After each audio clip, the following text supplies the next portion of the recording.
Olá pessoal, espero que estejam todos bem. Hoje nós daremos continuidade à disciplina de Fundamentos de Cálculo no Processo com a aula 30. E nesta aula nós veremos como realizar balanços de massa e energia simultâneos com reações químicas utilizando como ferramenta o Excel. Bem, na aula anterior nós vimos os balanços de energia em sistemas adiabáticos com reações químicas, tá certo?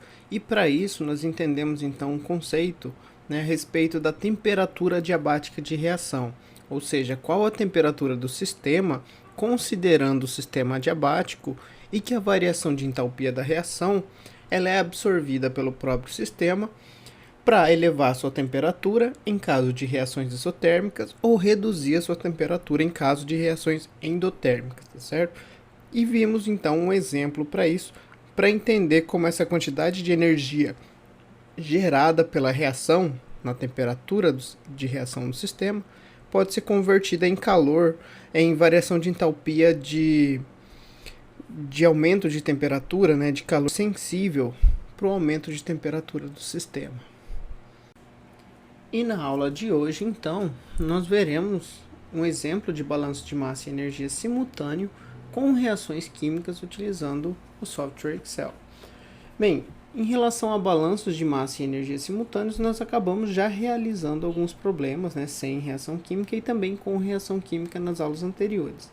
A diferença aqui no caso de hoje é que nós teremos um sistema que ele é parcialmente adiabático, digamos assim. Existe um sistema de troca térmica, então parte da energia liberada pela reação é absorvida por esse sistema de troca térmica em limitação da vazão do fluido térmico que passa dentro desse sistema, e o restante, o que não dá conta de ser absorvido pelo sistema de troca térmica, é absorvido pelo sistema reacional para variação de temperatura em função da característica de energia liberada da reação ser exotérmica ou endotérmica. Também para isso, então, nós veremos um exemplo que traz aborda, todos esses tópicos do balanço de massa e energia e também do balanço da determinação da temperatura final do sistema em função da perda parcial de energia para um sistema de troca térmica. Tá bem? Vamos lá então. Certo, vamos aqui então primeiro entender o exemplo de balanço de massa e energia que trabalharemos no Excel, tá certo? Com reação química, para compreender o problema, o sistema e depois realizar os balanços de massa e energia necessários para determinar aqui os parâmetros que o problema pede, tá bem? Então vamos lá. Em um reator de combustão ocorre a seguinte reação. Então é a combustão do metano com oxigênio produzindo CO2 e água. E temos aqui a reação já balanceada. No reator é alimentado 1 mol por segundo de metano e 20% de ar em excesso a 25 graus Celsius, ou seja, o ar é a nossa fonte de oxigênio para a reação de combustão. Uma parte da energia proveniente da reação é utilizada para aquecer uma corrente de água que circula internamente no sistema de troca térmica do reator de 25 graus Celsius para 80 graus Celsius. Ou seja, nós temos ali no reator um sistema de troca térmica por onde a água circula e ela entra a temperatura ambiente, próxima a 25 graus Celsius, e sai a temperatura de 80 graus Celsius, após receber parte dessa energia liberada na reação. O qual, em relação à vizinhança, é adiabático, ou seja, o reator em relação à vizinhança, ao que está fora do reator, ele é adiabático, porém em relação ao sistema de troca térmica não, porque a água recebe parte da energia.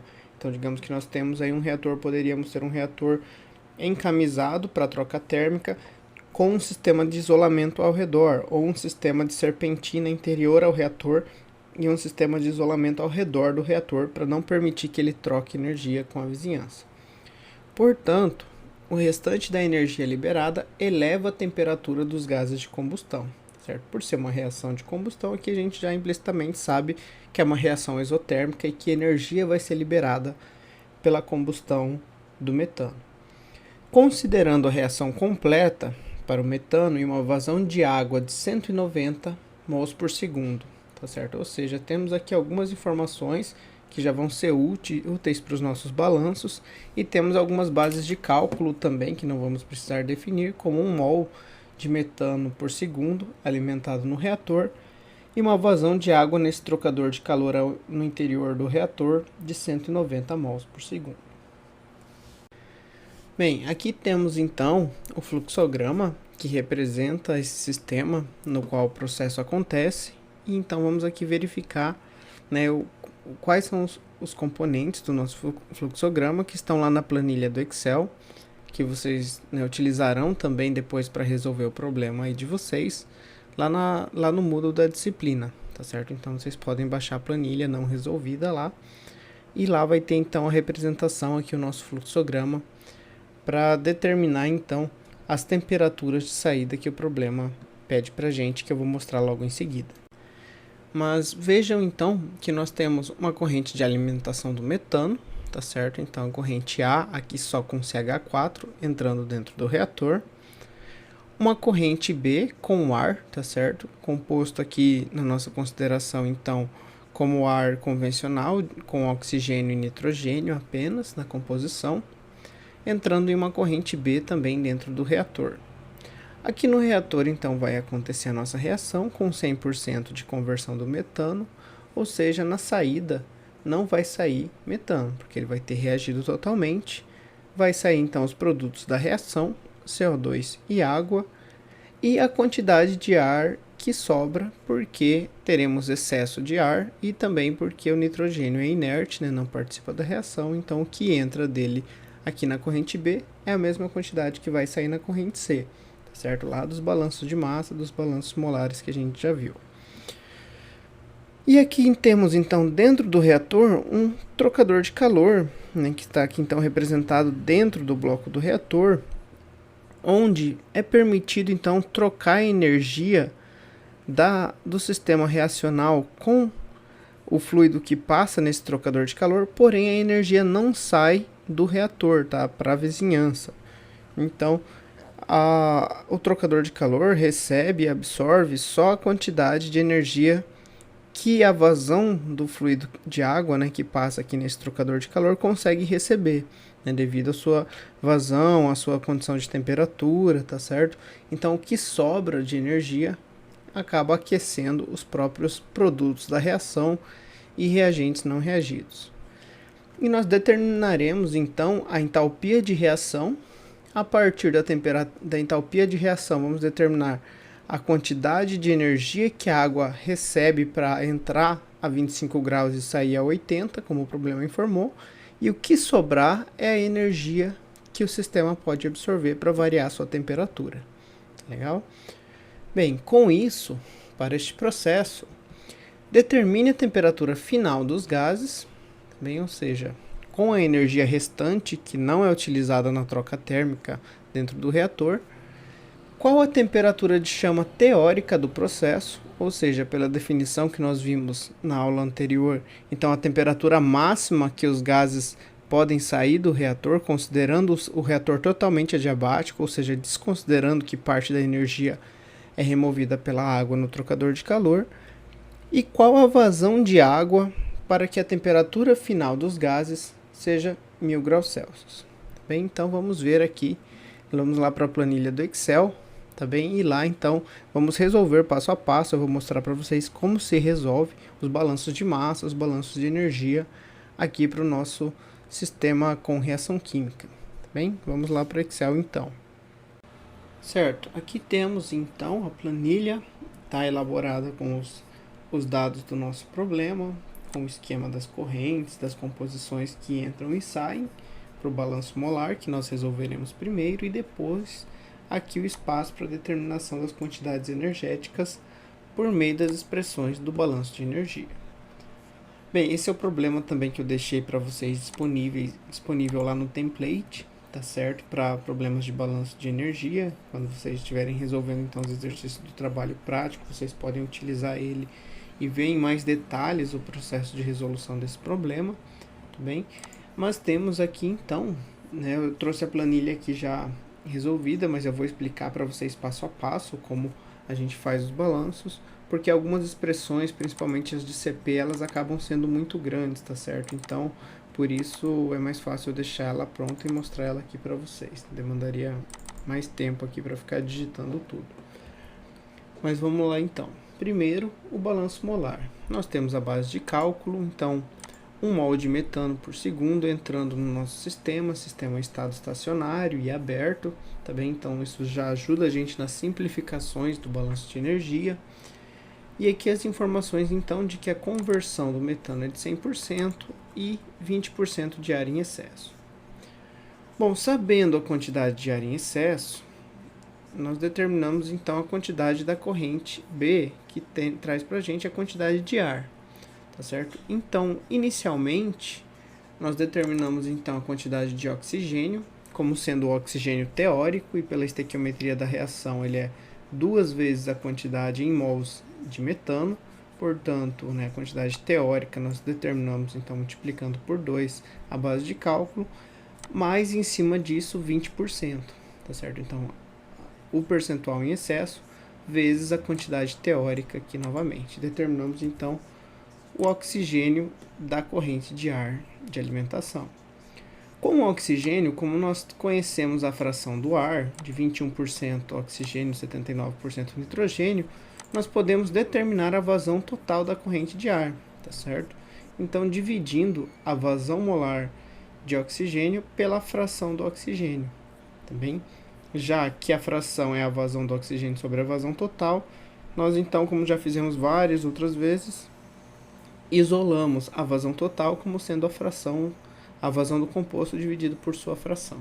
E temos aqui então a vazão total da corrente B, sendo 11,43 mols por segundo. E por fim determinamos então a quantidade de nitrogênio nessa corrente, multiplicando a vazão molar total dela pela fração molar do nitrogênio, tá certo? E temos aqui, e podemos conferir depois, só a título de conferência mesmo, para saber se bate a vazão total que a gente encontrou e se os cálculos foram realizados corretamente, assim como a somatória das frações igual a 1. Agora, aqui na corrente C, na saída dos gases do reator, nós utilizaremos então o balanço molar para determinar aqui as vazões dos componentes na saída.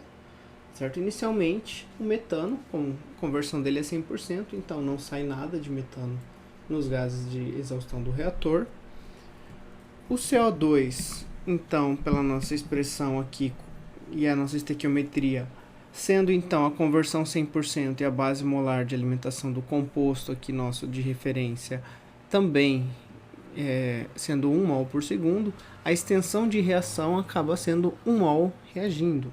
E, portanto, o CO2, como não entra nada, a saída de CO2 vai ser o coeficiente estequiométrico dele vezes a extensão da reação. Ou seja, aqui sai 1 mol de CO2, já que reagiu 1 mol de metano. E a água, a mesma coisa, porém, coeficiente estequiométrico da água igual a 2, se reagiu 1 de metano, produziu, então, 2 mols de água. O oxigênio vai ser o que entrou, tá certo? 2,4, menos o que reagiu. Aí o que reagiu, o coeficiente estequiométrico dele, vezes a extensão da reação, aqui representada pelo produto da alimentação do componente vezes a conversão, mas que a gente sabe, pra gente significa extensão. Temos aqui na saída, então, pelo balanço molar, 0,4 mols de oxigênio sobrando, certo? Então, basicamente aqui, 2,4 menos os 2 da reação. E o nitrogênio igual ao que entra, tá certo? Então, aqui ele é inerte nesse processo, não participa de nenhuma reação, mas, como vocês vão ver aqui, ele é importante que ele ajuda os compostos a receberem a energia liberada na reação para que o reator não aqueça tanto. E logo em seguida, somamos as vazões de cada um dos componentes para determinar a vazão total dessa corrente, tá certo? E depois dividimos a vazão de cada componente pela vazão total para determinar então a fração de cada um dos componentes e conferimos aqui o somatório também das frações igual a 1. As correntes D e E representam aqui a água que está passando no trocador de calor no interior do reator, tá certo? E o problema informou para a gente que é água pura, água líquida, tá certo? Devido aqui às condições de temperatura, considerando na pressão de 1 atm, entra 25 graus Celsius, sai a 80 graus Celsius. Mas eu coloquei aqui em Kelvin, tá certo? Porque Como vocês vão ver aqui embaixo, a gente utiliza o CP da água líquida lá da tabela de CP e ele é passado então com a temperatura em Kelvin, tá certo? Então, para a gente realizar os cálculos, a gente precisa fazer essa conversão. E a vazão da água no trocador é de 190 mols por segundo, certo? Como ele simplesmente passa e recebe energia, então a quantidade que sai é igual à quantidade que entra, beleza? E assim então temos resolvidos todos os balanços de massa e balanços molares aqui do nosso sistema, né? Lembrando também que a troca de calor é indireta, portanto os gases não se misturam com a água, então a água, por isso também ela acaba saindo igual à quantidade que entrou. Bem, vamos lá para o balanço de energia agora então. Para o balanço de energia então, né, fazendo as simplificações para um sistema estacionário e aberto, né, considerando aqui que não há variação de velocidades significante entre as correntes de entrada e saída, nem variação de altura, portanto as variações de energia cinética e potencial iguais a zero, e também considerando aqui que não há nenhum acúmulo, né, que é um sistema estacionário, e não há nenhum trabalho sendo realizado, nenhuma expansão, compressão dentro do nosso sistema, ou outros tipos de trabalho, o nosso balanço de energia se resume a ΔH igual a Q, certo? Ou seja, a variação de entalpia, na verdade, que daí ela vai ser distribuída entre uma variação de entalpia que se converte em calor, que é utilizado para o aumento de temperatura da água, e uma variação de entalpia de reação que se converte em uma variação de entalpia da corrente de saída dos gases por aumento de temperatura, né, na forma de calor sensível. Então, primeira coisa, para a gente saber a energia liberada, a entalpia de reação, né, vejam que o problema diz para a gente que a reação ocorre na temperatura de 25 graus Celsius, certo? Ou seja, a gente vai considerar aqui que a nossa entalpia de formação padrão já é suficiente para a gente determinar a entalpia de reação, porque a entalpia de formação padrão a 25 graus Celsius. Então, basta a gente fazer a entalpia dos produtos menos a entalpia dos reagentes, do que de fato reagiu, para a gente determinar então a entalpia de reação do nosso problema, tá certo?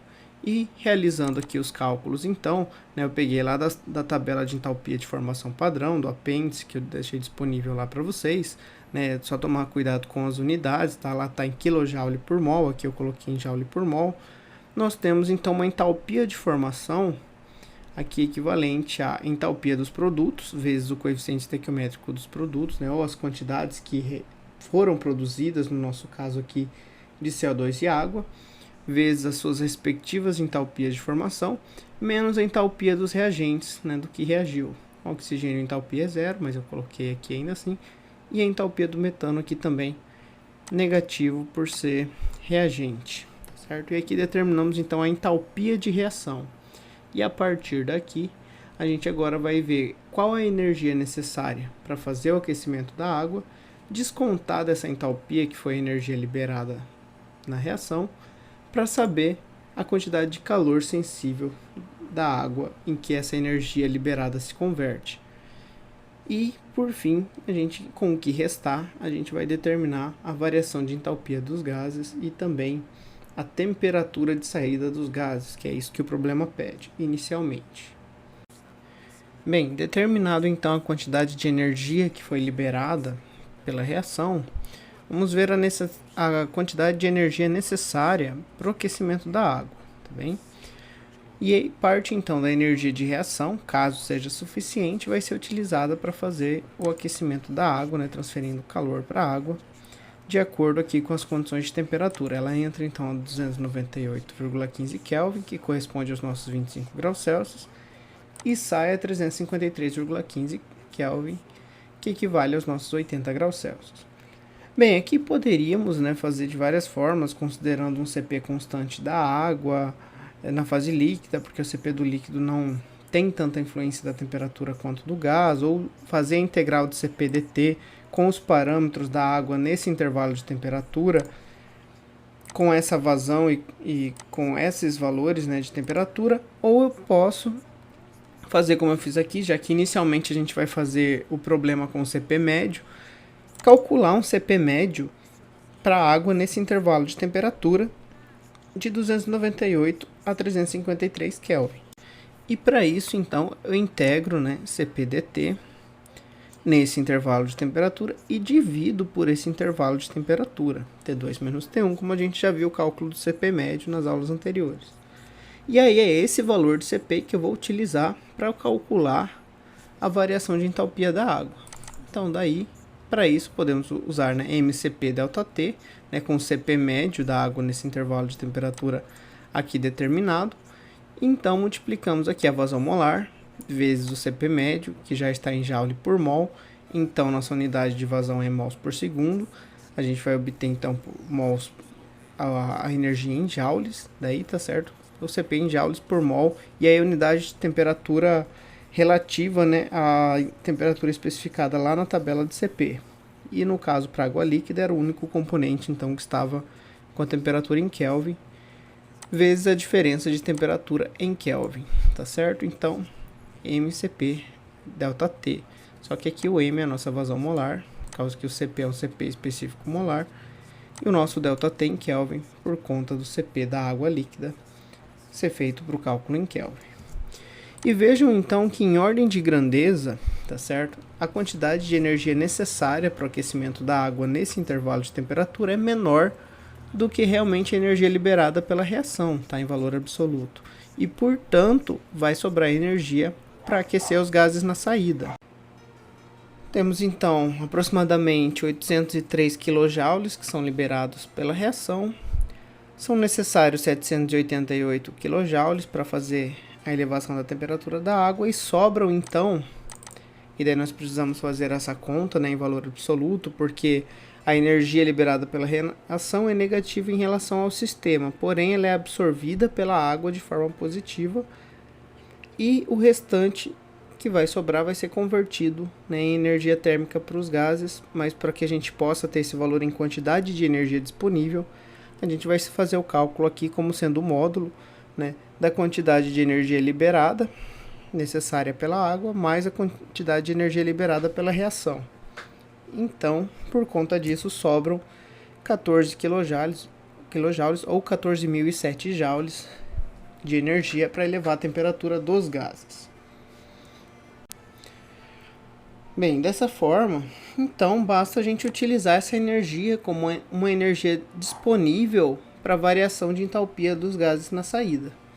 E essa variação de entalpia dos gases na saída vai se dar como entalpia de variação de temperatura, portanto, novamente, MCP ΔT. E para isso, então, como inicialmente nós vamos fazer com o valor do CP médio, tá certo? Igual eu mostrei para vocês na aula anterior. E depois nós faremos com a equação polinomial utilizando o solver, como eu comentei. Mas então, inicialmente aqui, ó, vejam, a gente precisa calcular o CP médio de todos os gases de saída, tá certo? Eu coloquei o do metano, apesar de não utilizar ele, mas coloquei aqui, porque não sai mais metano. O do CO2, o da água, o do O2 e o do N2, integrando o CP/dt no intervalo válido de temperatura de cada um dos gases lá na tabela. Por exemplo, para o N2 de 0 a 1.500 graus Celsius, dividido pelo ΔT, que resulta em 1.500 graus Celsius. E aí, utilizando então o CP médio no intervalo de temperatura de cada um deles, calculamos o CP médio da corrente dos gases, multiplicando pela fração de cada um dos gases e somando. E é isso que a gente faz então aqui na determinação da temperatura. Isolando a expressão ΔH igual a MCP ΔT, onde ΔT é T final menos a T inicial, e isolando para T final, nós temos então que a temperatura final de saída é igual à temperatura inicial mais a energia disponível, certo? A temperatura inicial nós temos aqui então, né, a temperatura de reação, 25 graus Celsius. Mas vou utilizar aqui então em Kelvin, porque como eu estou trabalhando com o CP médio, aqui então a expressão ela é ΔT, e o ΔT de Celsius e de Kelvin é o mesmo, não faz diferença aqui eu utilizar Celsius ou Kelvin, mas vou fazer inicialmente para Kelvin, depois eu converto para Celsius. Então, a entalpia liberada dividido por MCP. Então, M eu coloquei aqui no final multiplicando, que é a vazão dos gases na saída, vezes o CP médio da mistura dos gases. que é o produto da fração de cada gás na corrente de saída pelo seu CP médio, tá certo? E dessa forma, descobrimos aqui que a temperatura final dos gases vai ser então 329,8, ou basicamente aqui 330 Kelvin, tá certo? E realizando a conversão para graus Celsius, então usei aqui a função converter do Excel para esse valor de Kelvin para graus Celsius.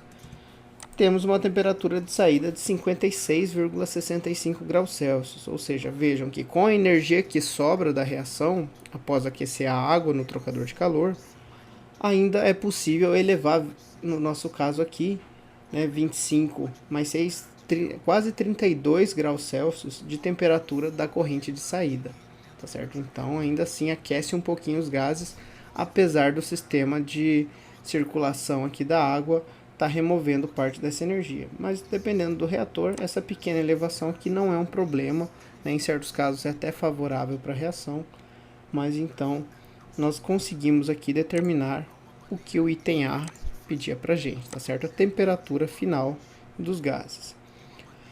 Agora, item B, qual a temperatura de chama teórica do processo? Ou seja, qual a temperatura máxima que pode ser atingida pela corrente de gases, caso então não seja removida a energia do reator e toda a energia gerada na reação seja utilizada para aquecer a corrente de saída dos gases, tá certo? E no nosso caso aqui então, basta a gente considerar que a gente não tem água circulando no trocador de calor e, portanto, o calor sensível da água vai ser igual a zero e toda essa energia se torna energia disponível para aquecer a temperatura dos gases na saída. E como está tudo aqui linkado no Excel, vejam que ele já consegue recalcular isso para a gente diretamente. Ou seja, agora a temperatura final dos gases, utilizando toda essa energia liberada na reação disponível para aquecimento dos gases, faz com que os gases saiam a uma temperatura bem alta aqui de 2111 Kelvin, ou convertendo aqui para graus Celsius, 1838,17 graus Celsius. Tá bem? Ou seja, vejam que se der algum problema no sistema de troca térmica do reator e parar de circular água, a energia do reator consegue subir até mais de 2100 Kelvin, certo? Sendo bem perigoso aí para o reator e com certeza, né, um reator desse tipo teria aí outros sistemas de segurança e elementos de controle para desativar o reator, cessar a alimentação ou de oxigênio, ou de metano, ou de ambos dentro do reator, para que não haja perigo de acontecer alguma explosão ou algum derretimento de material dentro do equipamento por conta dessa elevação de temperatura. Bem? Bom, e item C, qual a vazão de água para que a temperatura final dos gases seja 1000 graus Celsius? Ou seja, se com 190 a temperatura é 56 e com nada a temperatura é mais de 1800, então tem aí alguma vazão intermediária que consegue fazer que os gases saiam a 1000 graus Celsius, tá bem? Como está tudo linkado aqui no Excel, nós temos então a possibilidade de usar alguma ferramenta do Excel para fazer esse cálculo de maneira mais prática para a gente. E como nós vimos já na aula, em exemplos anteriores, tá, no Excel, nós vamos utilizar então a função atingir meta, com uma meta de 1000 graus Celsius para a temperatura dos gases, variando a vazão de alimentação de água no trocador de calor. Bem, então, para isso então, né, vamos vir aqui em dados, testes de hipótese, atingir meta. A nossa meta é a célula da temperatura final dos gases.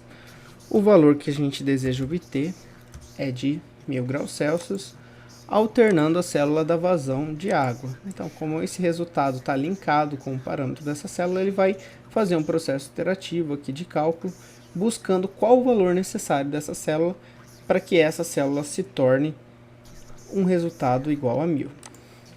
Então, executando aqui, vejam então que o Excel mostra para a gente que são necessários, né, é necessária uma vazão de 89,39 mols por segundo de água para retirar parte da energia liberada para a reação e deixar disponível mais, em relação ao primeiro caso, energia para a elevação da temperatura dos gases na saída.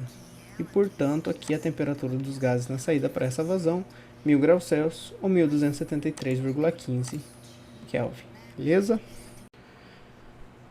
Bom, respondidas as nossas questões, então, da aula 30, então, eu vou pedir que vocês resolvam o exemplo da aula, tá? Utilizando como base a planilha disponibilizada lá no tópico da aula do Moodle, tá? Já formatada para o problema, como nós vimos aqui, e considerando como base de cálculo da quantidade de metano alimentada no reator, como um valor correspondente aos 3 últimos dígitos do RA de cada um de vocês, dividido por 100, tá? Então, se o RA é 900, dividido por 100, você vai adotar 9 mols de metano. E uma vazão de água, né, equivalente a 190 vezes essa quantidade de alimentação de metano, tá? Para ficar proporcional, aí assim como no problema que nós resolvemos, tá certo? Aqui as principais referências da nossa aula de hoje. E por hoje é isso, pessoal. Obrigado pela atenção de vocês e até a próxima aula.